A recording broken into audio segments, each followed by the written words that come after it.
ओम भगवती वासुदेवाय नमः। कार्तिक महात्म 22वां अध्याय। 22वें अध्याय की जब लिखने लगूं बात, श्री प्रभु प्रेरणा प्राप्त कर कमल आ गई हाथ।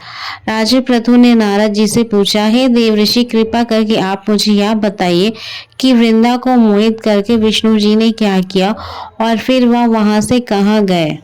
जब देवता श्रुति कर मौन हो गए तब शंकर जी ने सभी देवताओं से कहा, हे ब्रह्मा आदि देवता, जलंधर तो मेरा ही अंश था, उसने मैंने तुम्हारे लिए नहीं मारा, यह मेरी सांस्कृतिक लीला थी। फिर भी आप लोग यह सत्य कहिए कि इससे आप सुखी हो या नहीं। तब ब्रह्म आदि देवता ने नेत्र हर्ष से खिल गए और उन्होंने शिव जी को प्रणाम कर विष्णु जी से वह सब वृत्तांत कह सुनाया जो उन्होंने बड़ी प्रयत्न से वृंदा को मोहित किया था तथा वह अग्नि में प्रवेश कर परम गति को प्राप्त हुई थी। देवताओं ने यह भी कहा कि तभी से वृंदा सुंदरता पर मोहित हुई। विष्णु उनकी चित्त की रख लपेट इधर उधर घूमते हैं, अथवा आप उन्हें समझाइए क्यों यह सारा चर्चा आपको आपके अधीन है। देवताओं से यह सारा वृत्तांत सुन शंकर जी ने उन्हें अपनी माया समझाई और कहा कि उसी से मोहित विष्णु जी भी काम के वश में हो गए हैं, परंतु महादेवी उमा त्रिदेवियों की जननी, सबसे परे वह मूल प्रकृति परम मनोहर और वही गिरिजा भी कहलाती है। अथवा विष्णु का मोह दूर करने के लिए आप सब उनकी शरण में जाइए।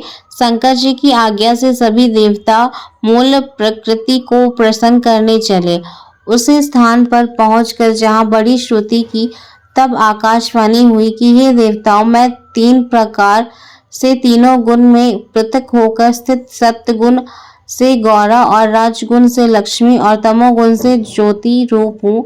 अथवा आप लोग मेरी रक्षा के लिए उन देवियों के पास जाओ तो वे तुम्हारे मनोरथ को पूर्ण कर देंगी। यह सब सुनकर देवता भगवती के पास गए और उनसे कहा, गौरी, लक्ष्मी और सरस्वती को हमारा प्रणाम है। सभी देवताओं ने भक्ति पूर्वक उन सभी देवियों की प्रार्थना की, उनसे स्तुति की। तीनों देवियां प्रकट हो गई। सभी देवताओं ने खुश होकर निवेदन किया कि तभी देवियों ने कुछ बीज देकर उनसे कहा कि इसे जाकर बो दीजिए, तुम्हारा सब कार्य सिद्ध हो जाएगा। ब्रह्म आदि देवता उन बीजों को लेकर विष्णु जी के पास गए, वृंदा की चिता भूमि में डाल दिया। उससे धात्री, मालती और तुलसी प्रकट हुई। विधात्री के बीज से धात्री और लक्ष्मी जी के बीज से मालती और गौरी जी के बीज से तुलसी प्रकट हुई।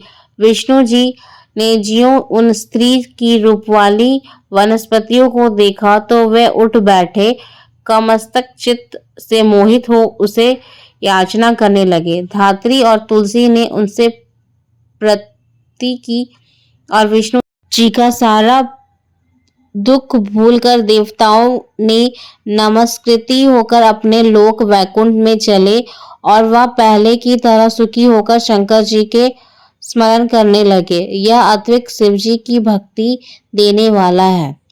इसी के पश्चात कार्तिक महात्म मास अध्याय 22वां तत्पन पूर्ण हुआ।